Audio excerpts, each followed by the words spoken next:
postal aqui, que já estamos na sala.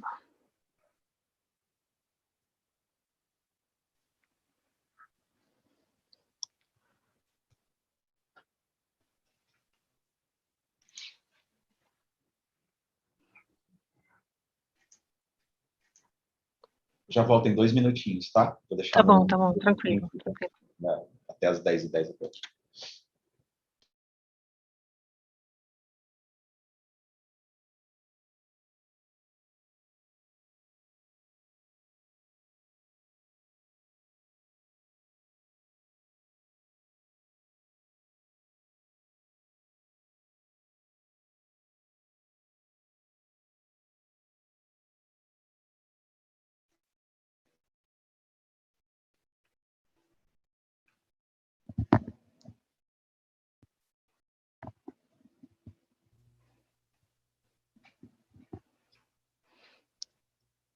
Oi, postal.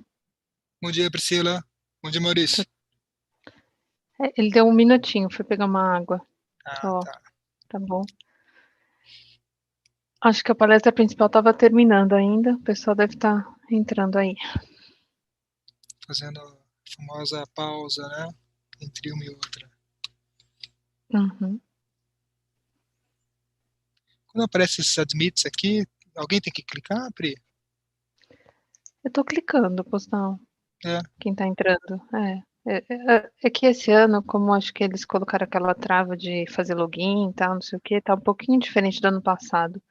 Ano passado a gente não precisava ficar admitindo as pessoas, elas entravam, né? Entendi.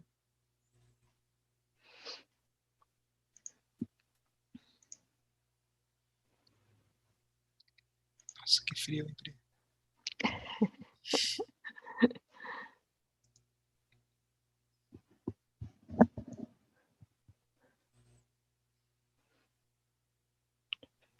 Opa, fala, Renato. Maurício, bom dia, tudo bem? Beleza, e você? Tudo jóia. Tranquilo. Pô, você tá pouco agasalhado aí, deve estar com o ar-condicionado a 30 graus aí, hein? Cara, eu tô aqui no escritório e o ar-condicionado não tá... Ah, você tá na PwC? Ó, tá Ah, meio tá bom. tranquilo, não tá frio aqui, então tá agradável. Não tá precisando... Minha blusa tá até aqui, mas só para sair lá fora, agora não tá precisando. Lá fora tá enganando, né? Sol azul, desculpa, céu azul, sol e gelado, né? As meninas aqui brincam que é sol de geladeira, né? Aquela luzinha da geladeira, quando você abre a geladeira, ilumina, mas não tem calor nenhum, né? É isso aí.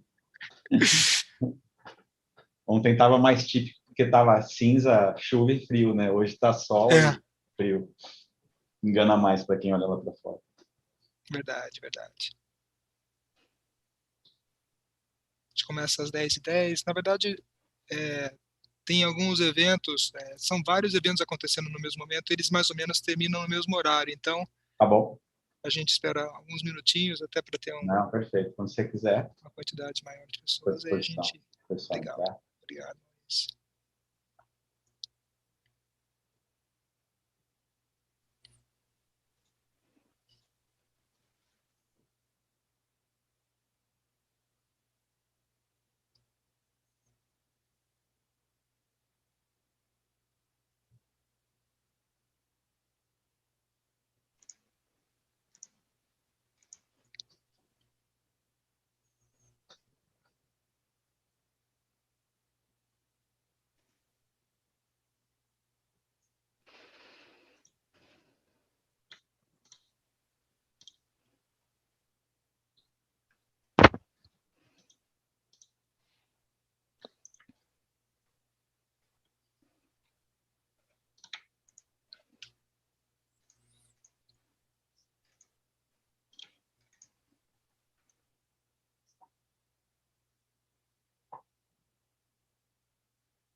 Bom dia, pessoal. Agora são 10h10. Esperar mais uns 3 minutos. Como tem vários eventos acontecendo nesse mesmo momento, então eu acho que em 3 minutos a gente tem um aumento da audiência aqui e aí nós começamos. Obrigado.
Muito bem.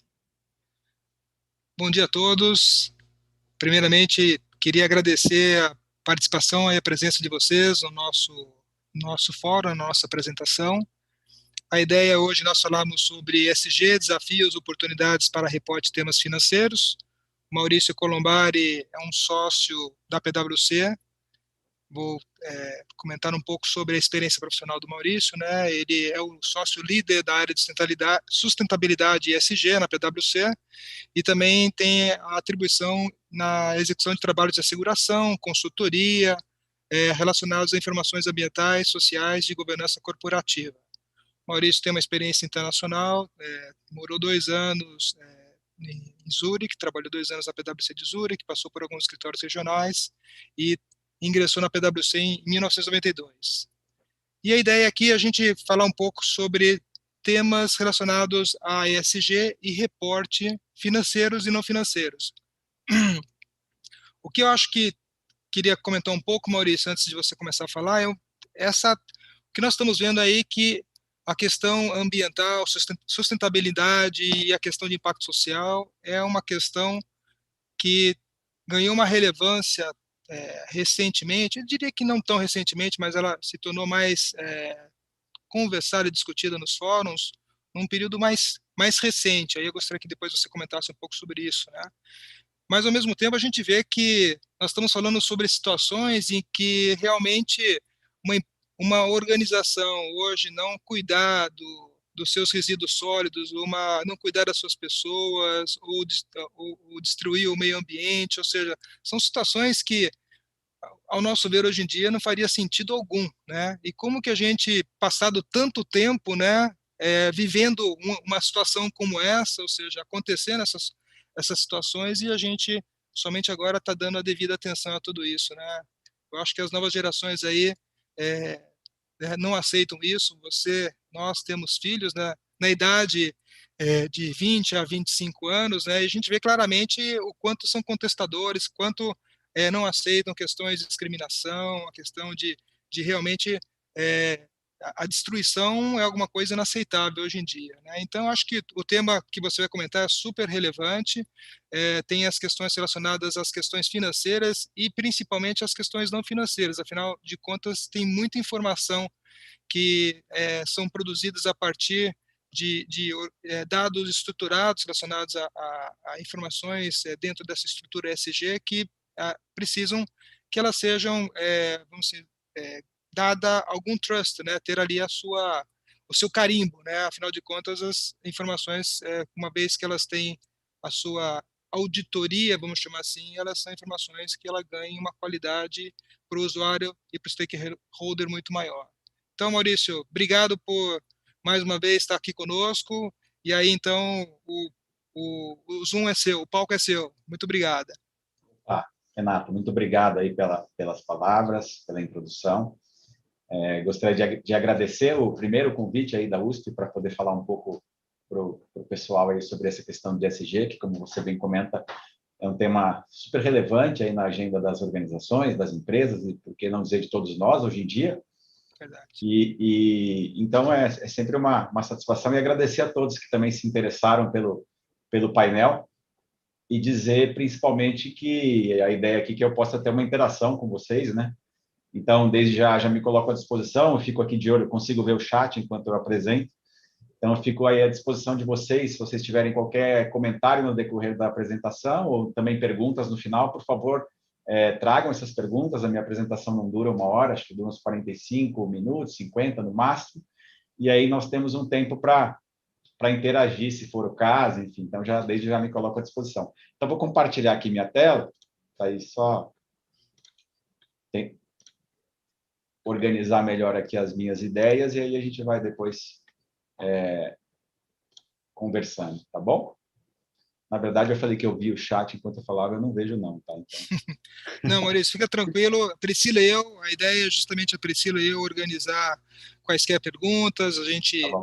interessa a você, e logicamente no final, como você bem comentou, a ideia, os 10 minutos. Aqueles que quiserem abrir a câmera, o microfone, fiquem à vontade, façam as suas participações. Exato, fique à vontade, pode fazer a pergunta pelo chat, mas quem quiser também, é um fórum pequeno, quem quiser abrir a câmera, o microfone, falar e comentar, enfim, fiquem à vontade. Esse tema é um tema em evolução, não tenho aqui a intenção de ser o dono da verdade, mesmo porque é um tema que está todo mundo aprendendo ainda, então se eu puder aprender com vocês também vai ser um prazer. Então, aqui só colocando um pouco em perspectiva, ESG, como o Renato comentava, não é um tema novo. Na verdade, esse termo específico, ele surgiu em 2005, num estudo encomendado pela ONU, que chamava Who Cares Wins. Esse estudo, na verdade, é um estudo que é público, se colocar na internet acha, e na verdade parece que o estudo foi feito nos dias de hoje, né? Porque vamos dizer assim, as preocupações que eram abordadas naquele estudo de 2005, hoje elas ainda existem e estão cada vez mais tangíveis, né? Então, acho que um dos motivos desse tema ter ganho tanta importância nos últimos 2 anos é que, de fato, a resposta aos desafios que nós enfrentávamos lá atrás não ocorreram com a velocidade necessária, apesar de muita coisa ter sido feita, não foi o suficiente. E aí, então, nós percebemos que nós começamos a viver uma verdadeira emergência em relação a temas climáticos, a temas sociais, como a própria desigualdade, enfim, um clamor por uma sociedade mais inclusiva realmente, né? Então acho que isso foi se tornando cada vez mais latente no mundo que nós vivemos. Então nesse estudo, ele era um estudo muito voltado para os participantes dos mercados de capitais, e aí falava qual era o papel dos analistas, das instituições financeiras, das empresas, dos investidores, reguladores, enfim. Como aqui, citando um exemplo, falava que as empresas devem implementar princípios e políticas de ESG e divulgar essas informações de forma mais consistente e padronizada. Então, demorou bastante para essa pauta ganhar atração, né? E para quem trabalha há bastante tempo com isso, é uma satisfação saber que agora realmente isso acaba ficando aí de uma forma super presente na agenda das organizações, né? E uma coisa que também acabou com o tempo se desenvolvendo, apesar do estudo ser muito focado para os participantes dos mercados de capitais, o próprio papel do governo passou a ser questionado, né? Então, quais são as políticas públicas que estão sendo implementadas até mesmo para viabilizar que essa agenda ocorra com mais celeridade, algo que está acontecendo mais fortemente em países da Europa, por exemplo, e agora nos Estados Unidos, com o governo Biden, e que no Brasil ainda em alguns momentos nós estamos deixando a desejar nesse sentido. Aí, vamos dizer assim, o país passa a ser pressionado e, consequentemente, as empresas também começam a sentir as consequências do país não se posicionar muitas vezes de uma maneira proativa em relação a essas questões, né? Então, ESG, basicamente, como vocês devem saber, né, são 3 letrinhas por Environmental, Social e Governance. Então, na verdade, se refere ao conjunto de boas práticas, né, que uma organização, uma empresa pode adotar nesse contexto. Então, eu gosto de dizer que, enfim, ESG não é uma certificação, né? Tem gente que procura aqui a PwC e fala assim, eu queria ter uma certificação de ESG para dizer que eu sou uma empresa ESG. Isso, na verdade, não existe, né? Então, pode até ser que tenha alguém no mercado que venda essa certificação, né? Mas é algo que eu, particularmente, não acredito. Eu acredito que é muito mais uma questão conceitual, é muito mais o conjunto de como a empresa responde a esses 3 pilares, né? Então, tem empresas que têm boas práticas de ESG, tem empresas que ainda estão se desenvolvendo, mas eu não gosto de dizer, essa empresa é ESG, essa empresa não é. Por mais que a gente saiba que tem algumas empresas aqui no Brasil que se destacam, assim, poxa vida, aquela empresa, sem dúvida, é uma empresa bem focada à temática de ESG e tal, mas eu gosto de olhar de uma maneira um pouco mais holística, dizendo que isso é uma jornada realmente, e todas as empresas continuam se desenvolvendo. Acho que a partir do momento que uma empresa fala assim, eu já sou ESG, eu não faço mais nada, acho que é o primeiro passo para a empresa entrar em declínio. Então, as empresas que realmente colocaram isso na estratégia são as empresas que que realmente procuram um desenvolvimento contínuo, sabendo que isso é uma temática de longo prazo, né? O planejamento das empresas vai lá para 2035, 2040 e 2050. Então, se eu achar agora em 2021 que minha vida já está resolvida, realmente eu acho que é o primeiro passo para a empresa deixar de adotar boas práticas, né? Então, acho que isso tudo começou por conta daquilo que eu comentei, dos desafios que o mundo vive, né, nos aspectos sociais e ambientais. E aí, vamos dizer, a expectativa da sociedade em relação ao que as empresas podem fazer para esses desafios é cada vez maior, né? Nós temos empresas que foram se consolidando, hoje são cada vez mais poderosas, como, por exemplo, a gente tem as empresas de tecnologia nos Estados Unidos, que acabam tendo um papel decisivo em muitas questões. Então, as empresas têm que ser cada vez mais responsáveis em relação a essa temática de ESG. E, idealmente, né, por mais que muitas empresas já adotam algumas práticas de ESG, boas práticas, enfim, a gente percebe que muitas vezes são práticas pontuais e isoladas em determinadas temáticas e que, de alguma forma, isso não se integra na estratégia, no propósito, no processo decisório da organização, né? Então, o grande desafio hoje é esse, né? Ou seja, a empresa identificar tudo aquilo que já é feito, quais são as boas práticas, e procurar incorporar isso à estratégia, identificar ainda o que pode ser melhorado e ter uma visão de longo prazo que incorpore todas essas questões.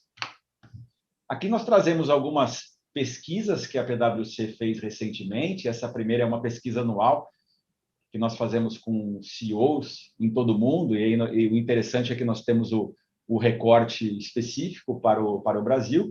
Então, o que essa fotografia aqui diz, né? Nós estamos aqui falando tanto de ESG, abre o jornal, ESG, estamos aqui em eventos, todas as empresas procurando se posicionar, e quando a gente olha aqui na prática, né, as preocupações aqui dos CEOs, o primeiro lugar acho que é super compreensível, né, que é a questão da pandemia, até pelo próprio momento que o mundo vive. Então, 67% no Brasil e 68% no mundo dos CEOs tinham como a principal preocupação as pandemias. Aqui no Brasil, o segundo colocado, né, aqui acho que é o que nós estamos mais descolados do mundo, é a questão do aumento das obrigações tributárias. Acho que aqui ninguém está surpreso com isso.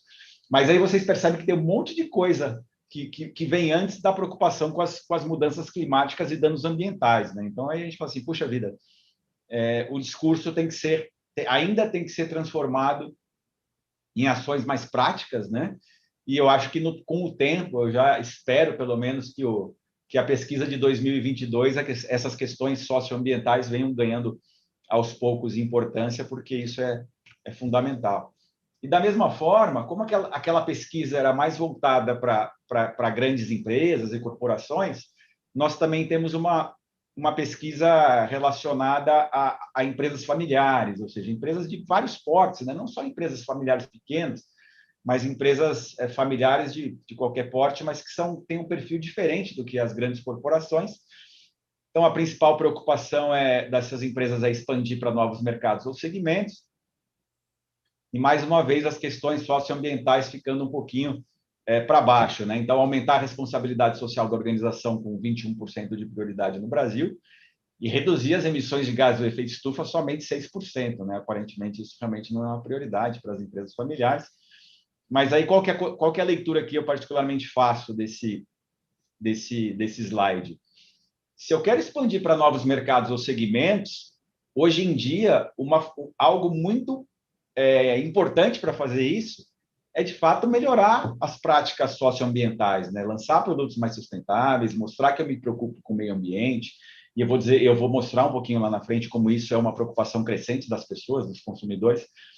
Então, as empresas familiares ainda, imagino eu, enxergam o ESG como mais no aspecto de risco, como um custo, e não pelo aspecto de criação de valor, geração de oportunidades, né? Então, acho que isso é algo também que essa é uma fotografia super interessante que essa pesquisa mostra.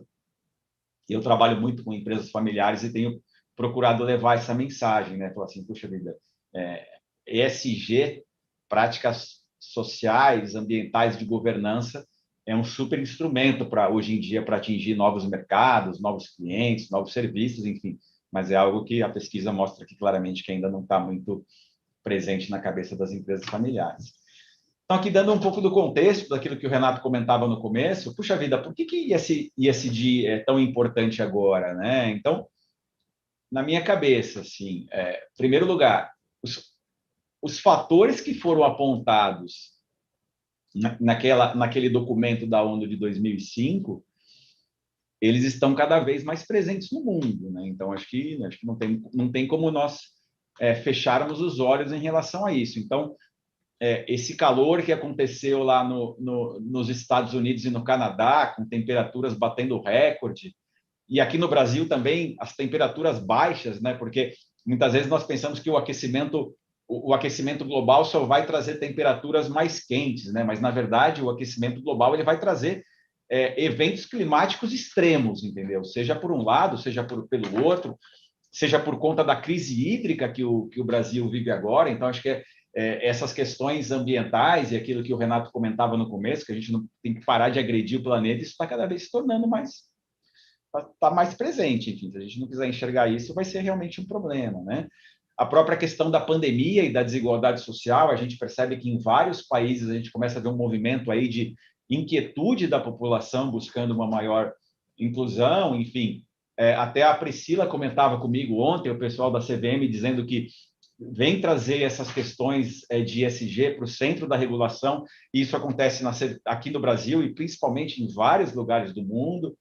E aí a resposta para isso é, de fato, os investidores, né, buscando investimentos mais responsáveis, as empresas saindo de um capitalismo voltado somente para o lucro, para o stockholder, e passando para um capitalismo mais responsável, um capitalismo que considere as expectativas de todas as partes relacionadas e também como as empresas, de alguma forma, podem responder a esse desafio, né? Então, acho que se alguém me pergunta por que ESG é importante agora? Por uma somatória de fatores, né? Não é um fator único, é uma série de fatores que acontecem, e um que eu acho super relevante, eu gosto de trazer aqui nesse fórum, é que o Renato também comentava de uma nova geração que já chega com esse aspecto ESG na cabeça, né? Então, enfim, hoje eu estou aqui no escritório, mas eu tenho até pena dos meus filhos, né? Que tem que ficar ouvindo lá em casa eu falar disso o dia inteiro, né? Então, coitado deles, né? Então,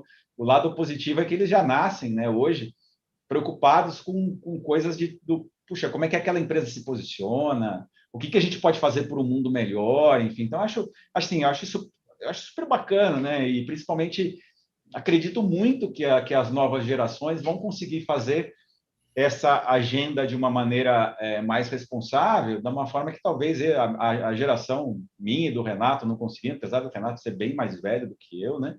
Mas coisas que talvez a gente não conseguiu fazer andar, e vocês que estão aqui, né? E os meus filhos, os filhos do Renato e toda essa nova geração vai conseguir, tenho certeza, fazer isso andar de uma maneira mais positiva, né? Então, e aí eu trago um pouco disso, né? Esse slide Eu diria, Maurício, que, na verdade, nós vamos ser empurrados, porque é o que eu sinto já dentro de casa e das conversas que nós temos com os jovens da idade dos nossos filhos, que hoje em dia, tipo, isso é dado que eles não negociam, é impressionante. Então, realmente, eu acho que como traduzir isso em conteúdo, né, e entrega, que é o ponto, né, é um pouco do próximo slide. Desculpa. Exatamente. E é legal que esse slide aqui é um slide que eu já tinha esse slide aqui em algumas apresentações, e para essa apresentação aqui eu complementei com uma pesquisa da PwC, que vocês podem ver até a data, é super recente, 2 de junho aí de 2021. Essa pesquisa foi feita em 8 países, e dentre esses países o Brasil. É legal porque todos esses estudos internacionais, o Brasil tem um peso tão grande nessas questões, para o bem e para o mal, e o Brasil tem sido sempre incluído nessas amostragens, o que deixa a apresentação bem mais rica, né? Então, nesse slide, antes desse quadrinho aí à direita, eu falava muito do papel dos stakeholders, né? As pessoas querem trabalhar para empresas mais responsáveis. Aqui na PwC, enfim, a gente antes, quando eu e o Renato entramos na PwC, a gente só respondia pergunta, né? Hoje nós entrevistamos as pessoas e as pessoas querem saber, mas como que a PwC se posiciona nisso? Como é que funciona as questões de diversidade na PwC? Como é que é a inclusão? Como que a PwC se relaciona com os clientes? Enfim, então isso, para mim, é super presente. a questão dos consumidores cada vez mais forte, enfim. E aí esse quadrinho diz exatamente isso, né? As pessoas querem trabalhar para empresas que se preocupam com o meio ambiente. As pessoas querem trabalhar para empresas que tenham boa governança. Os consumidores querem comprar de empresas que se preocupam com isso, né? Então, eu acho que isso é uma questão que não tem volta, sabe? Independente se a gente vai chamar ESG, como vocês queiram chamar, isso vai ser uma questão que vai estar cada vez mais presente. E os negócios que não se prepararem para isso, realmente vão ter muita dificuldade para se sustentar no longo prazo, porque, mais uma vez, eu trago isso aqui na última linha, né? As novas gerações não vão compactuar com práticas que, de fato, não respeitem o planeta, não respeitem as pessoas. Na verdade, eu acho que isso é super, assim, um negócio, é um movimento super positivo, e eu tenho bastante orgulho aí de ter a oportunidade de falar sobre isso, enfim. Muitas vezes pessoas que... E eu tenho também muita tranquilidade para quando pessoas contestam tudo isso, né? Eu estava fazendo ontem, inclusive, eu morei 4 anos em Porto Alegre e o pessoal lá do Rio Grande do Sul é bem direto, né? Então, eu estava fazendo uma palestra lá e o pessoal falou assim, no chat, para mim tudo isso que você está falando é uma grande maquiagem, né? Que as empresas fazem. É uma opinião, né? A minha reação foi, tudo bem, é uma maquiagem e tal, mas... Então, a gente não vai falar de ESG, mas só me dê alternativas, né? Porque o problema existe. Se a resposta não for essa, se a gente achar que tudo isso aqui, o que eu estou falando, é um grande... É só marketing e tal, enfim, nós precisamos de outras soluções, porque se não andar por essa pauta, eu tenho dificuldade em pensar por qual pauta vai andar, né? Se fazendo tudo isso a gente não está conseguindo responder os desafios, imagino sempre se as empresas pararem de fazer, né? Então, mas mais uma vez, né? São discussões, acho que cada um eu fico muito tranquilo quando me contesto em relação a esses aspectos de ESG, mesmo porque eu não sou dono dessa agenda, só estou trazendo as mensagens, né? Maurício, deixa eu aproveitar que a Isabel Lopes ela fez um comentário muito em linha com o que você comentou agora há pouco, que foi o seguinte: o Banco Central recentemente emitiu em audiência pública que exigirá uma série de políticas e reportes de instituições financeiras brasileiras. Na sua opinião, a imposição regulatória contribui para a implantação dessas boas práticas ou é apenas a necessidade de gerar reportes forçados? A minha opinião, eu sou... Isso não é uma posição da PwC, tá? É uma posição minha. Eu sou partidário pela que essa pauta seja direcionada pelo próprio mercado, pelas empresas entenderem que isso é relevante e importante. Mas, de fato, as coisas não estão acontecendo com a velocidade necessária para que, de fato, a mudança ocorra. Então, nesse momento, eu acho que a regulamentação, como essa, por exemplo, do Banco Central, e também da CVM, tudo que está acontecendo no mundo, é super bem-vinda. Qual que é o grande problema da regulamentação e quando isso vem de uma maneira que seja por obrigação e não por vontade própria, né? É aquela famosa abordagem checking the box, né? Como, por exemplo, se coloca a necessidade de fazer relato integrado para estatais, e aí você percebe que algumas estatais fazem do jeito que tem que fazer e outras fazem de uma maneira simplesmente, claramente, só para cumprir a obrigação, né? Então, eu acho que o problema de quando vem exclusivamente pela regulamentação é esse, né? As empresas fazerem o mínimo necessário para cumprir aquilo e não realmente porque acreditam que aquilo é importante. Então, respondendo de forma objetiva, eu acho que hoje o ideal é que caminhe pelos dois lados, né? Porque para cada vez um número maior de empresas percebam que isso é importante e façam pelo amor, e o restante das empresas façam pela regulamentação, pela dor, né? Acho que é um pouco aí da somatória das duas questões, mas eu acredito que o principal seria as empresas fazerem porque realmente acreditarem que é importante, e é por isso que eu, enfim, dedico hoje boa parte do meu tempo falar sobre isso, entendeu? Eu tenho 3, 4 eventos por semana no qual eu passo essa mensagem. Não sei até que ponto, qual é o percentual exato de pessoas que concordam ou incorporam pelo menos parte daquilo que eu falo, mas a gente fica pelo menos dorme tranquilo por ter feito a minha parte, né? O resto não posso realmente fazer, né? E outro aspecto, Maurício, interessante é que a companhia, as companhias, elas continuam existindo e as pessoas deixam, né? As pessoas se aposentam, novos entrantes, novos jovens, etc. Então, para mim, essa questão, só a minha visão sobre isso é de que realmente vai ser quase que, e você deu destaque, né? Pô, estávamos aqui entrevistando as pessoas e as pessoas querendo saber exatamente como o PwC lida com essas questões, como que o meu contratante lida com questões que, para fins pessoais, é importante, é necessário ter a visão de qual é a relação de parceria que vai acontecer daqui para frente. Então, eu acho que eu também entendo que começa por uma questão regulatória, mas com certeza a sequência vai ser quase que, ao meu ver, vai ser empurrado por um processo onde isso tem que ser tratado de uma forma da linha que você está comentando. Perfeito, é isso mesmo. Então, aí aqui eu gosto bastante, na verdade, desse slide, né? Eu gosto de todos os meus slides, para ser bem sincero com vocês, todos eles com muito carinho, mas esse aqui eu gosto mais que os demais, né? Eu falo aqui sobre 4 aspectos que eu considero bem importantes na questão ESG. O primeiro é a avaliação de riscos, né? Então, muitas vezes as empresas pensam que é só isso, né? Então, agora eu vou começar a olhar os meus riscos socioambientais e eu já tenho aqui já tenho boas práticas de ESG. E não deixa de ter razão, acho que é super importante olhar para essa questão.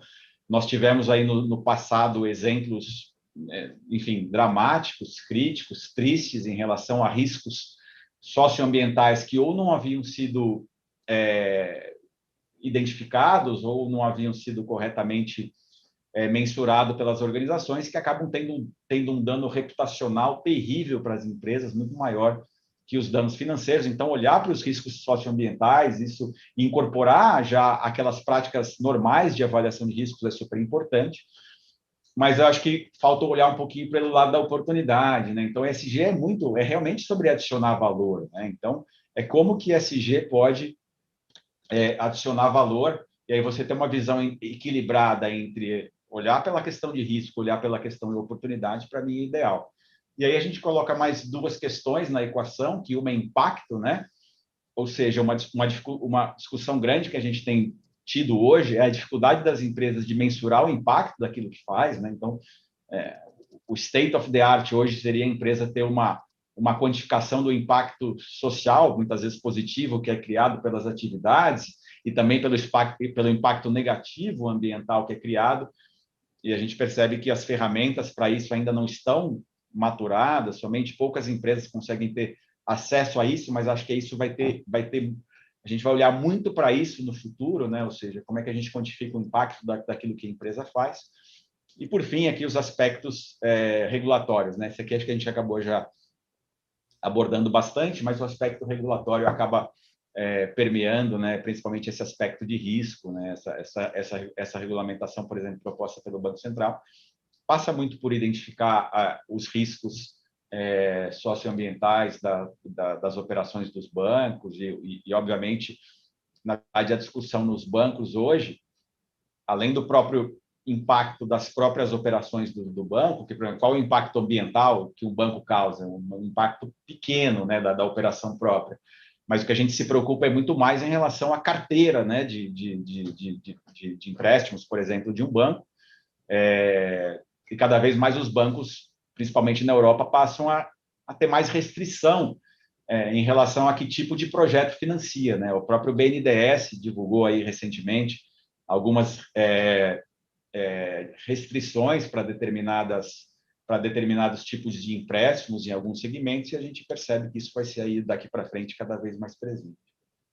Maurício, comentando, você conhece a Júlia, minha filha, está com 23 anos, trabalha no Deutsche Bank, e ela está hoje numa atividade de trade finance, justamente a parte de negociação com empréstimos, financiamentos com instituições financeiras, e a questão ESG é um produto deles. Já é um produto, ou seja, qual que é o propósito do investimento, do financiamento, se ele tem realmente um viés para qualquer dimensão ESG, isso no final tem um chargeback, ou seja, a taxa de juros vai diminuir.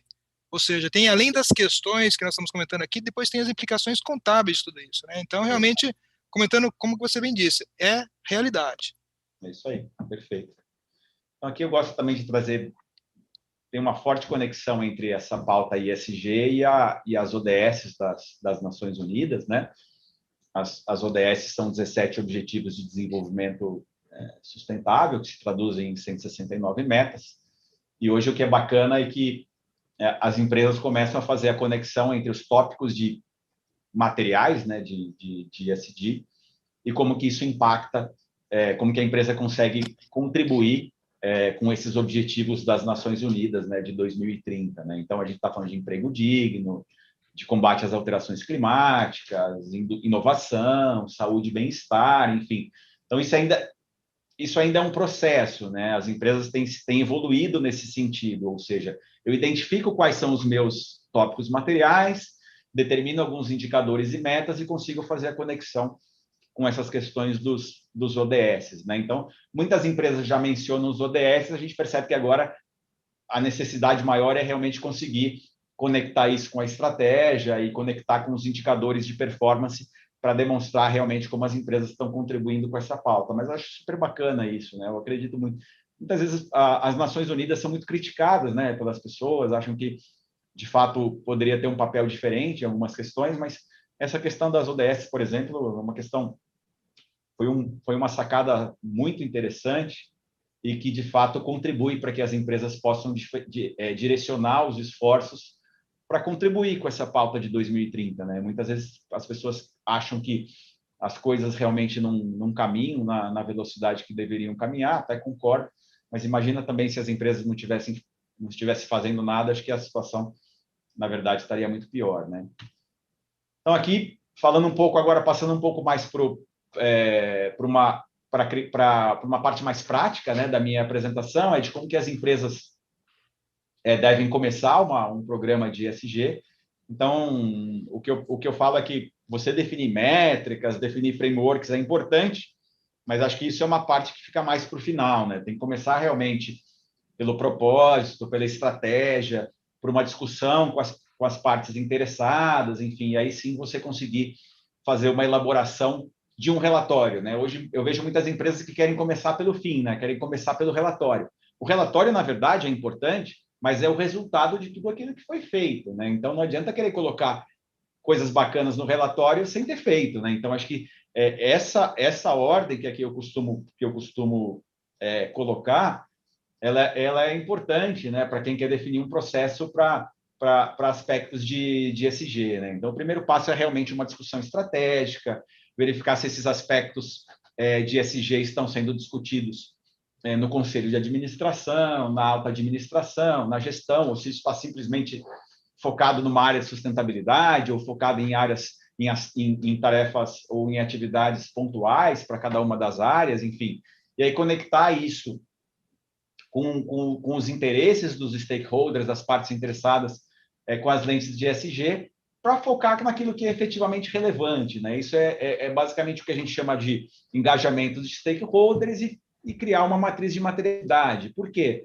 Porque ESG tem tantas frentes que você não consegue, de fato, tratar de tudo. Né? O que é importante para o Deutsche Bank é diferente do que é importante para a CSN, do que para a Ambev ou de uma pequena empresa familiar. Então, definir aquilo que é material para aquele negócio é fundamental para que você consiga definir uma estratégia para aquilo que é relevante para a empresa e principalmente para as partes interessadas. Né? Então, com base nisso, né, vamos dizer, penso na minha estratégia, identifico quais são os stakeholders, identifico o que é importante para eles, o que é importante para a empresa, tenho a minha matriz de materialidade, identifico quais são as minhas práticas atuais em relação àqueles temas materiais, e aí sim eu posso identificar os gaps, né?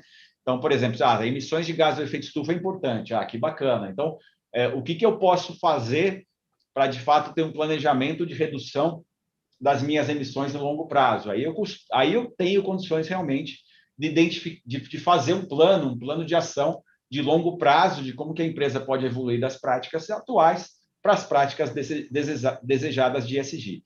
Aí sim que eu vou definir, quais são as minhas métricas, quais são as minhas metas, o que eu tenho que fazer em termos de processos, controles internos, para, de fato, ter dados confiáveis, completos e que eu consiga trabalhar no futuro, né? Só depois de ter feito todo esse processo, que é um processo super longo, obviamente aqui para a apresentação eu estou listando 4, 5 coisas, é um processo super detalhado, né? É um processo complexo, aí sim que eu vou começar a pensar qual o framework de divulgação, como que eu vou, de fato, preparar os meus relatórios e me comunicar com o mercado, né? Então, aqui em 3 minutinhos, um processo que demora anos, eu estou tentando aqui traduzir para vocês em 3 minutos, mas é algo que, de fato, requer bastante dedicação, esforço, enfim, para que seja algo que seja relevante e que faça sentido para aquela empresa, né? Não existe fórmula mágica, não dá para achar que a gente vai copiar o que a Natura faz depois de 20 anos de trabalho e que eu vou conseguir fazer um relatório igual à Natura. Não é assim que funciona. A gente tem que fazer um processo realmente passo a passo e sem ter muitos atalhos aí. Tem que realmente seguir essa jornada, né? O que significa, então, Maurício, dizer que realmente é um processo onde a gente pode prever o início, mas não sabe exatamente quando é o fim. Exato. É o contínuo, né? Acho que o pontapé inicial é importante, mas depois isso vai ser algo que fica para sempre, né? Algo que fica como algo que realmente o ideal é que se incorpore ao negócio, né? Ou seja, a área de sustentabilidade deixa de ser uma área que fica num cantinho lá numa sala isolada, né? Às vezes uma única pessoa cuidando disso, e a área de sustentabilidade passa a ser um facilitador que, idealmente, essas lentes de ESG sejam usadas por todas as áreas da organização. Acho que isso é o ideal, né? Então, deixa eu aproveitar o link aqui, desculpa te cortar outra vez. A Isabel fez uma outra ponderação bastante interessante. Nesse contexto, o que você acha da utilização de um framework de métricas comuns, como é proposto pela Bloomberg? Ou seja, utilizar a mesma régua para todo mundo. Não só a Bloomberg fez isso, né? As próprias 4 empresas de auditoria, em conjunto com o World Economic Forum, trouxeram algumas métricas comuns, né? E que podem ser utilizadas universalmente por todas as empresas. Legal. Assim, eu acho que tem o aspecto legal de ser comparável, tal, enfim, que todo mundo pode usar e você consegue usar isso. O lado negativo que eu vejo é a falta dessa customização, né? Então, o que eu acho, na minha visão? Eu acho que todo mundo pode ter um conjunto de métricas comuns, até mesmo para que você possa comparar as diversas empresas, mas dentro dessas métricas, eu acho fundamental a identificação de quais são aquelas realmente que são meus KPIs, aquelas mais relevantes, para a qual eu vou me dedicar e eu vou estabelecer metas, compromissos, enfim, focadas naquelas que são realmente das de longo prazo, né? Por que eu digo isso, né? Porque para algumas empresas, o mais importante vão ser algumas metas sociais, para outras vão ser outras coisas ambientais, para outras vão ser de governança. Então, se a gente achar que vai conseguir, né, ter uma visão única para todas as empresas, eu acho que não é o objetivo, entendeu? Então, acho que com base nesse arcabouço de metas comuns, tem que ser feito realmente esse trabalho para identificar aquilo que é o mais importante para as empresas, né? E aí você conseguir separar dentro daquelas metas comuns quais são as minhas que realmente são aqueles problemas que realmente eu estou tentando resolver, entendeu? Então, acho que é positivo, é uma demanda do mercado que essas metas comuns existam, mas eu acho que a empresa não deve simplesmente pegar isso e achar que, bom, é só em relação a isso que eu vou trabalhar. Acho que precisa ir um passo além e identificar dentro daquelas metas comuns quais são aquelas mais impactantes para o meu negócio, tá bom? Perfeito. Minha visão, tá, gente? Sou longe de querer ser o dono da verdade em relação a isso. De repente, tem pessoas que pensam completamente diferente do que eu. É assim como eu enxergo, né? Não é a fórmula mágica, não tem receita de bolo em ESG, né? Está todo mundo aprendendo, enfim, acho que essa é a visão como eu percebo, né? E aí até trago aqui uma parte dessa resposta, esse slide ajuda, agradeço a Isabel por já estar participando. Estou até me passando um pouquinho do tempo, porque a gente já está discutindo algumas coisas, né? Então, Postal, vai trazendo Legal. essas perguntas para eu poder ir incorporando, acho que tem mais de 20 minutinhos, dá para terminar minha apresentação e ainda falar mais um pouco com Legal. vocês. Tem perguntas que foram feitas aqui que eu sei que você vai comentar mais adiante, então eu aguardo. Pode ir em frente. Beleza, ótimo. Agradeço aí todo mundo que está mandando as perguntas. Os principais desafios, vou até acelerar um pouquinho para poder respondê-los. Os desafios que a gente está vendo, né? Então, realmente relacionar a ESG com a estratégia, muito conectado com a pergunta da Isabel. Identificar os temas materiais e reportá-los com foco e de maneira objetiva e concisa. O que eu vejo hoje?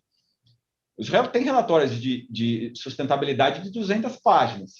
Aí as empresas dão a mesma importância para aquele tópico, que é o tópico fundamental e que precisa realmente ser tratado, a questões completamente periféricas para aquele negócio, né? Então, sinceramente, às vezes a gente não sabe se isso está sendo feito porque não foi feita uma boa análise do que é material ou porque está, enfim, a ideia é que tudo fique perdido lá e você realmente não consiga entender o que está acontecendo, né? Então, eu gosto de relatórios concisos e relatórios que realmente tratam dos tópicos materiais. Depois, se quiser, depois no anexo ou em qualquer outro lugar tratar de tudo bem, mas é preciso, vamos dizer, ter foco, porque senão o leitor não consegue entender absolutamente nada, é muita informação, né? E você não consegue separar aquilo que é relevante daquilo que simplesmente está sendo reportado por qualquer outro motivo, né?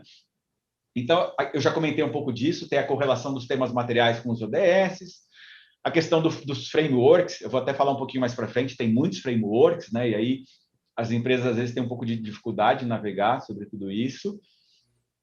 As metas e métricas relevantes, principalmente metas, né? São poucas empresas que divulgam metas, eu acho super legal relatórios que têm metas. Eu gosto de relatório que tem meta e que tem meta que não está atingida, né? Eu fico em dúvida quando tem relatórios que têm as metas e estão todas 100% atingidas, eu começo a ficar em dúvida se as metas estão corretas ou foram agressivas o suficientes, né? Eu gosto daquele relatório que fala, poxa, essa aqui está atendida, essa aqui está parcialmente atendida, essa aqui não está atendida. Acho que passa uma visão mais realista das coisas, né? Quando está tudo bom, a gente começa a ter um pouquinho de... A gente começa a ficar um pouco inquieto em relação àquilo que está sendo divulgado, né? E também garantir a consistência e a confiabilidade das informações apresentadas, porque esses temas não financeiros não têm ainda a mesma maturidade que aspectos financeiros, né? Então, a gente percebe que muitas vezes as pessoas não confiam muito naquilo que está sendo divulgado, né? Então, acho que até a própria asseguração do relatório, como o Postal trouxe no começo, ajuda a dar esse conforto, né? Então, aqui eu também vou passar rapidinho, gente. São os exemplos do tópico de ESG, só para dar a dimensão que a gente está falando de muita coisa, né? Então, eu gosto de começar pela governança, porque a governança tem dois papéis. A governança, nós estamos falando da governança tradicional, né? De como a empresa está organizada, a ética nos negócios, pessoal, acho que isso é fundamental, é o ponto 1, né? Sempre começa, a ética nos negócios em ESG é fundamental, até para combater o greenwashing, social washing, qualquer washing que vocês queiram trazer aqui.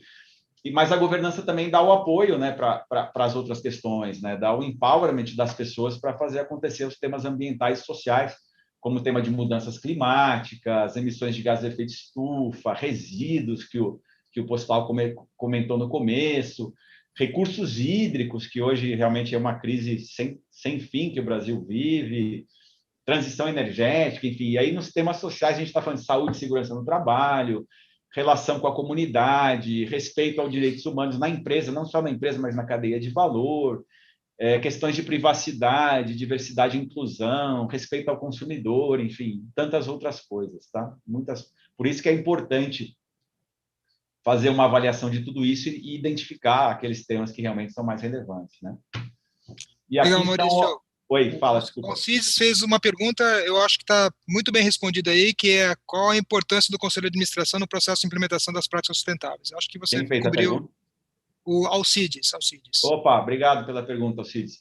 De fato, o Conselho de Administração é para dar, primeiro, né, para ter essa visão sobre as questões de governança, mas o segundo ponto é o tone of the top mesmo, né?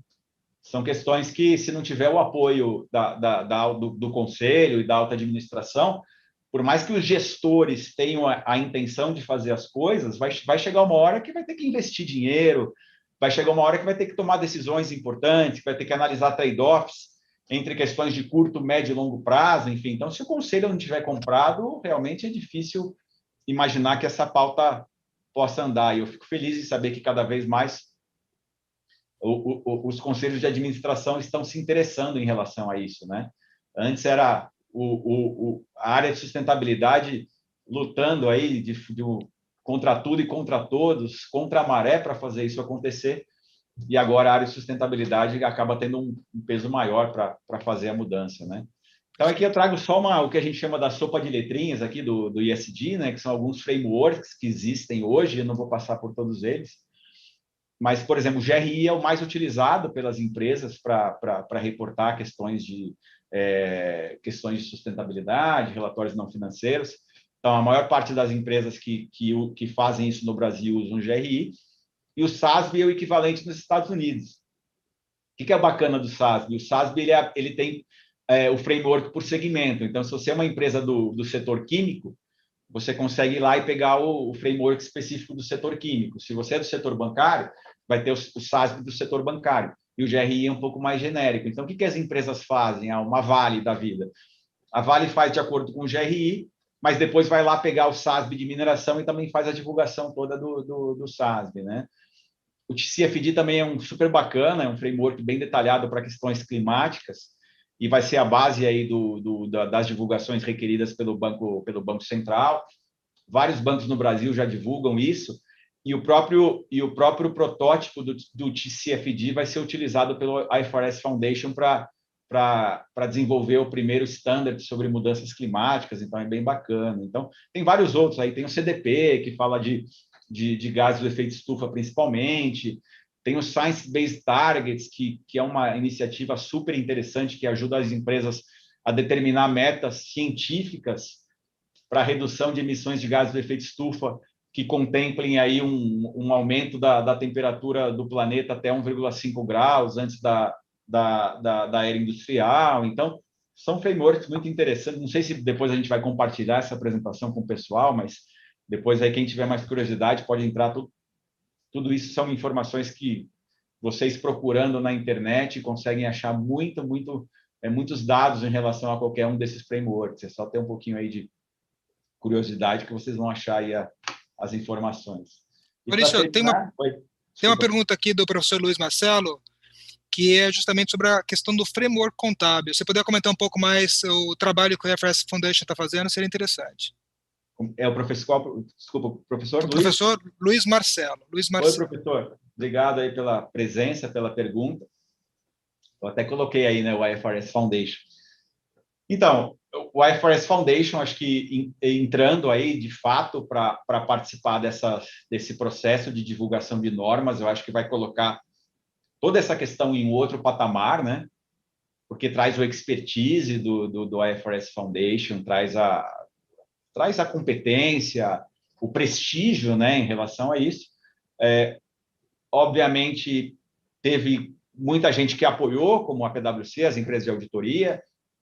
Outras instituições não apoiaram, porque disseram que, puxa vida, agora que vai entrar nessa discussão, enfim. Mas a reação foi, de uma maneira geral, positiva em relação a isso.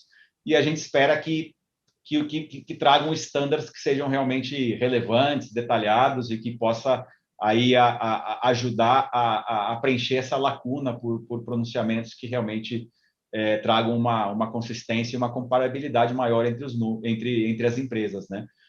Como eu disse, o IFRS Foundation vai começar por pronunciamentos relacionados a mudanças climáticas e vai usar o framework do TCFD como base, obviamente vai desenvolver mais usando o expertise todo do IFRS Foundation.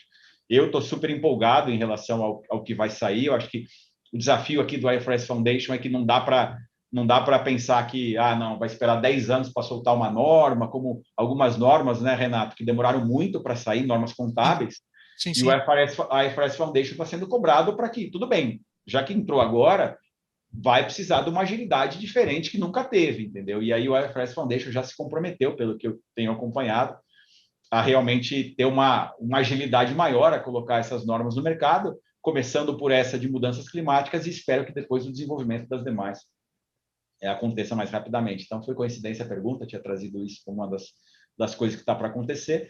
E aí, muita coisa regulatória acontecendo, né, na CVM, na SEC, no Banco Central, mas o que eu deixo aqui para terminar a minha fala dizendo do poder dos jovens para salvar nosso planeta, que é o que eu acredito, né? Eu acredito que as pessoas que estão aqui, todas as pessoas que estão se engajando com essa temática, vão ter aí uma oportunidade importante de contribuir com essa agenda. Eu, particularmente, acredito muito nisso, né? Não poderia ser diferente, mas espero que, de alguma forma, essa temática realmente seja abraçada aí pelos jovens e que nos ajudem aí ou nos empurrem, como o Renato falou, a fazer essa mudança. Então, termino minha apresentação aqui, agradecendo mais uma vez o convite, a oportunidade de estar com vocês, adoro falar sobre isso.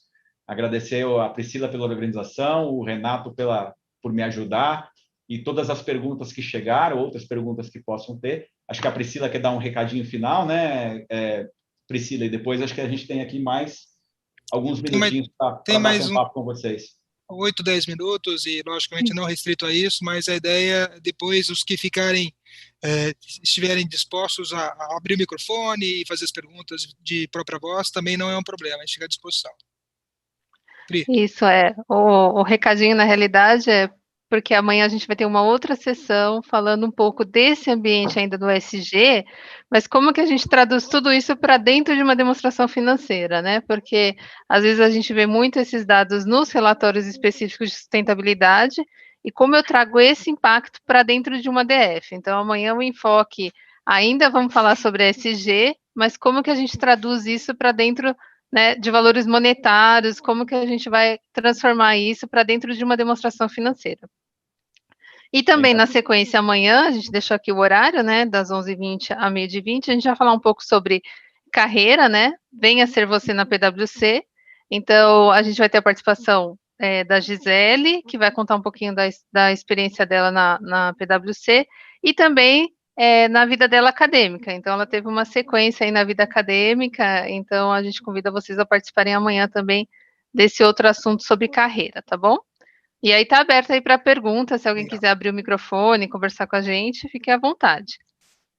E é legal falar, a Gisele, ela se tornou uma carreirista na USP, né? Ela fez a graduação, o mestrado e o doutorado, né, Priscila? Realmente ela fez o que no jargão aí é o conjunto, né? Barba, cabelo e bigode, né? Fez o processo completo. Eu acho que é ótimo, porque muitas vezes tem aquela visão de que trabalhar numa firma de auditoria conflita com atividade acadêmica. E a Gisele é a clássica, tanto ela como o marido dela, né, que também é um sócio da área de impostos, que também é doutor em ciências contábeis, ou seja, o casal ali realmente seguiu a carreira profissional e a carreira acadêmica sem qualquer prejuízo. E a Priscila, que não gosta de falar muito, mas ela também fez o mestrado na USP, também ela é uma pessoa que trabalha conosco na PwC e consegue coordenar e organizar muito bem a sua agenda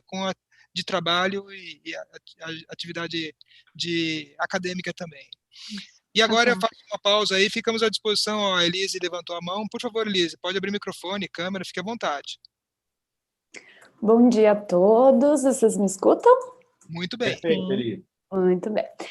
Gostaria de agradecer a apresentação de vocês. Eu sou uma interessada no tema há bastante tempo, né? E eu queria ver a perspectiva de vocês de como que está o disclosure de longo prazo nas empresas, se vocês veem que está tendo resistência, porque vai estar mostrando as estratégias da empresa e talvez eles tenham medo da concorrência, de estar abrindo as estratégias, ou eles já conseguem ver os benefícios do disclosure, da diminuição da assimetria de informação. E como a auditoria vê isso, né, que eu tenho certeza que é um desafio muito grande para fazer a auditoria dessas informações e dar um parecer, né, mesmo que vocês vão estar assegurando, né, o relatório, como que vocês enxergam isso, né, esses desafios de estar incluindo essas informações de longo prazo. Perfeito. Obrigado pela pergunta, Elise. Excelente. Primeira parte da pergunta, né, em relação aos compromissos, de fato é uma coisa assim bem crítico para as empresas hoje em dia, né? A principal preocupação das empresas, na verdade, dos compromissos de longo prazo, não é nem tanto por ter que, vamos assim, divulgar a estratégia. A principal preocupação das empresas é assumir compromissos que depois a empresa pode ter dificuldade em cumprir, né? Então, dando um exemplo bem específico, né?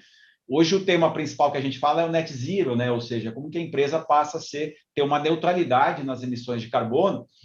E aí tem duas incertezas, né? Primeiro, porque o próprio conceito de net zero ele varia muito de empresa para empresa. A gente espera que a COP26, que vai acontecer em novembro, na Escócia, possa trazer um pouco aí de informações e de esclarecimentos adicionais e de guias para as empresas.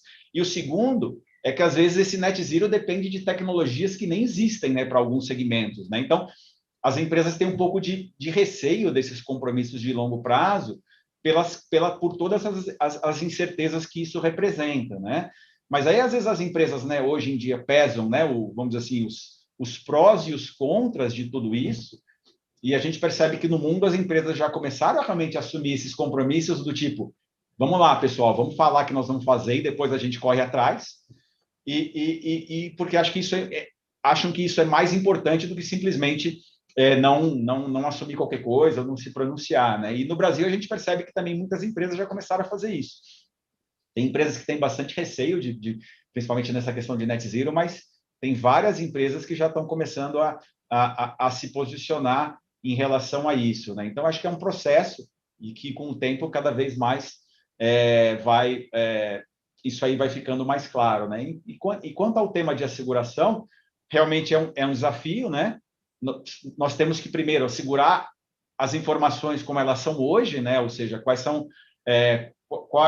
qual é a emissão atual, fazer o inventário de emissões de gás do efeito estufa, fazer toda a asseguração das divulgações sociais de diversidade e inclusão, e muitas vezes os dados não têm a mesma maturidade, não sai de um RP, sai de uma planilhazinha Excel, sai de uma fichinha preenchida à mão, então aí é um pouquinho na raça, viu, Elise? Mas é um processo também em evolução, nós temos a nossa metodologia, né?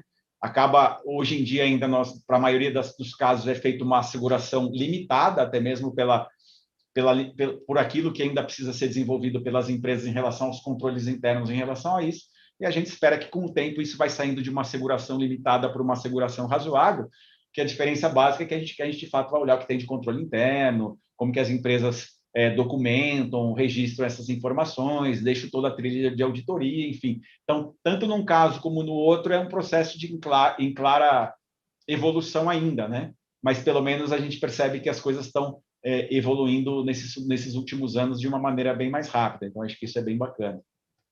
Maurício, deixa eu só comentar. A Elise, pelo que eu percebo, sabe muito bem o que é um trabalho de seguração, um trabalho de auditoria. Deixa eu só contextualizar, porque, às vezes, qual é a diferença entre um e o outro, né? Normalmente, uma demonstração financeira, vamos falar assim, uma informação financeira tem duas dimensões. Tem a sua dimensão valor monetário e o seu processo, né? Aquilo tudo que é necessário para que você produza o número, né? E quando nós temos dados financeiros, nós normalmente aplicamos procedimentos de revisão ou auditoria para você emitir uma opinião sobre um demonstrativo, uma demonstração, e quando nós temos informações não financeiras, que esse é o objeto que o Maurício mais explorou no dia de hoje, são os trabalhos de asseguração, né, que é justamente você falar sobre processos e falar sobre informações não financeiras. E essas duas categorias, a asseguração limitada e a asseguração, nossa, agora faltou, Pri, limitada e... Razoável. Razoável, obrigado. Justamente níveis de asseguração. A limitada, pelo próprio nome, diz que é realmente uma asseguração que realmente você não tem uma avaliação tão ampla dos controles internos e profunda como tem num trabalho de seguração razoável, e a limitada, então, daí a preocupação de hoje, como nós temos uma seguração envolve sempre a questão de você ter um objeto e um critério, e aí nem sempre a definição do objeto ele é mais claro, mas o critério nem sempre é tão claro. E aí, então, é nesse progresso que nós estamos aqui conversando sobre como sair de uma seguração limitada e buscar uma seguração razoável no futuro. Perfeito, Renato, bem comentado. Pessoal, a gente até que... estourou o tempo aqui, mas se alguém tiver mais alguma perguntinha final, estou aqui à disposição, estou por vocês. Vai que fechar. Exatamente. Desculpa, Maurício, pode concluir. Não, é só falar, se alguém tiver alguma perguntinha para a gente fechar, estamos à disposição, senão, né, Renatinho, a gente termina por aqui, enfim. Acho que o professor Luiz Marcelo levantou a mão. Pois não, professor? O que me preocupa é o seguinte, como é que as empresas vão conseguir trabalhar o compliance nisso daí, né? Porque para você conseguir ter todo esse ajustamento dessas informações ambientais, eu vou ter que ter um corpo de compliance muito bem formado, de advogados, contadores, administradores, todas as pessoas envolvidas nessa parte ambiental, que é uma legislação totalmente complexa. Como é que a gente vai transformar todos esses dados em uma demonstração totalmente plausível e objetiva? Entendeu? Porque as pessoas vão entender, por exemplo, quantidade de carbono que foi gasto, porque basicamente o que as pessoas querem saber é qual vai ser o custo disso aí total, né? Para você manter toda essa estrutura que vocês estão dizendo aí, as empresas vão ter que ter um gasto, entendeu? Se vai valer a pena você ter esse tipo de informação e qual vai ser a quantidade de dinheiro que vai ser gasto, qual vai ser o nível de compliance, porque vai ter que ter um conjugado de pessoas trabalhando, né, para você conseguir prestar essa informação, para assegurar, inclusive, o auditor, para que o auditor consiga dizer que, pelo menos, tentar testificar. Então, eu queria saber quais seriam as estratégias, né, para a gente manter esse nível, teria que ter um setor, qual tipo de demonstração, como é que a gente vai incluir essas informações, vai ser uma demonstração separada, entendeu? É basicamente isso, porque quando a gente for um dia ensinar isso, né, a gente precisa entender que a gente vai ser uma nova demonstração, essas informações vão estar prestadas como, quem vai disponibilizar, como é que ela vai ser gerada, entendeu? Então, essas coisas ainda me incomodam quando a gente fala da parte social e ambiental. Não, perfeito, professor. Você tem um ponto aí super importante, né? Que, aliás, naquela pesquisa das empresas familiares, um dos motivos para que esse assunto ainda não esteja massificado é, de fato, que existe, sim, a necessidade de uma estruturação que hoje as empresas não têm, né? Então, vamos assim, começando do começo, né? Para o levantamento das informações, hoje já existe uma série de protocolos, né, que podem ser observados e que não é tão assim, não é tão complicado para que uma empresa, por exemplo, faça o seu próprio inventário de carbono, né? Então, existem técnicas, né? Obviamente a pessoa tem que conhecer, né? Não é qualquer um que conhece isso, mas com base nas informações que a empresa normalmente já tem, já monitora, enfim, é possível transformar uma planta, o dia a dia de uma planta, em informações que atendam esses indicadores mínimos, principalmente nessa parte ambiental, mas não tiro a razão da sua fala que necessita um investimento mínimo para as pessoas preparadas para levantar essas informações e traduzir isso em indicadores em números. A informação em si, de fato, ela é reportada hoje, idealmente, em um relatório separado, né? Então, hoje, o que as empresas têm? As empresas têm as demonstrações financeiras tradicionais e as empresas utilizam, principalmente hoje as grandes empresas, instrumentos, né? Um relatório de sustentabilidade, um relatório anual, um relatório integrado, na qual as empresas fazem, de fato, o reporte, né? A divulgação dessas informações de sustentabilidade. Um dos principais desafios é realmente tirar tudo isso simplesmente de um pequeno número de empresas, né, de uma ilha de excelência, e que isso realmente possa ser massificado para um número maior de empresas, né? Porque as grandes empresas começam a exigir isso, inclusive, daquelas empresas que fornecem para grandes empresas, né? E as pequenas e médias empresas, de fato, às vezes ficam um pouco perdidas, né, em relação a isso. Não tem acesso, não tem tantos recursos para investir em consultoria, em auditoria, enfim, essa coisa toda. Eu acho que realmente aí vai ser uma jornada, professor. De fato, a empresa tem que começar com as suas boas práticas de socioambientais, né? Começar a fazer, de fato, um levantamento, um diagnóstico daquilo que já tem, daquilo que pode fazer, e com o tempo conseguir transformar isso num relatório de sustentabilidade que seja confiável. Isso sendo realista aqui entre a gente, né? Não vai acontecer da noite para o dia. É um processo, é algo que precisa ser um pouco desenvolvido, mas também não é um investimento assim absurdo que as empresas não consigam transformar isso tudo que a gente disse na prática, né? Eu vejo boas empresas, boas práticas em pequenas e médias empresas que conseguem, com pequenos recursos, fazer coisas bacanas, né? Então, acho que esse é um pouco do desafio. Não sei, Renato, se você quer complementar alguma coisa? Não, acho perfeito. Só queria fazer uma observação, né? Quando nós falamos dos temas ESG, não é que todos nós precisamos tirar ele do patamar 0 e levar para o patamar 5, para o patamar 10, né? Nós temos que fazer, como você bem comentou, uma jornada, e logicamente o que precisa ter para cada um dos planos, né, para cada uma das iniciativas, algo bem definido, organizado, etc., para que realmente o processo tenha um início, um meio, e o meio para sempre, né? Porque na verdade não tem fim, ele continua, é o contínuo, né? Mas o ponto do professor é super pertinente, é uma situação que a gente vai ter que observar nas empresas para que, a partir do momento em que ela que ela se autoafirma ser uma empresa que vai justamente trabalhar com os temas ESG de uma forma profunda, realmente tem que ter um plano de trabalho, uma estrutura, tem todo ter uma organização prévia para que as coisas possam acontecer sem. É aquilo que o Maurício comentou. Você começa um projeto como esse, ele não termina, ele é para sempre, né? É uma iniciativa sem fim. Então, é algo vivo na organização. Daí a importância de ser, uma vez decidido, que seja bem organizado e que realmente tenha todo o fluxo bem desenhado e definido desde da origem, né, desde o início. Perfeito. Obrigado, professor. Acho que Muito pelo bem, tempo pessoal. poderíamos fechar, né, Postal, para Isso. o pessoal também esperando. Tá.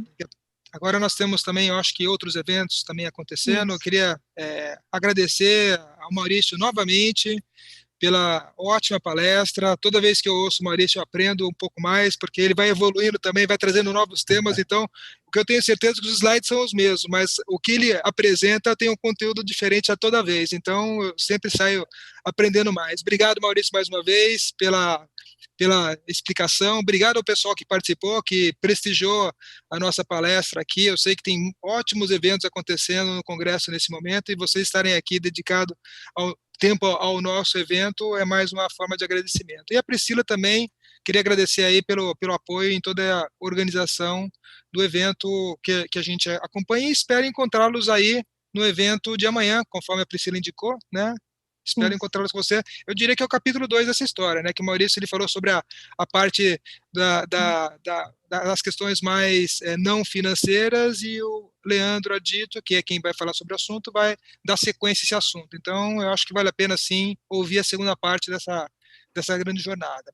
Pessoal, obrigado a todos mais uma vez, e esperamos nos encontrar aí na próxima sala. Um abraço, pessoal. Obrigado. Abraço. Tchau, tchau. Um bom dia a todos. Um bom almoço. Bom dia. Tchau.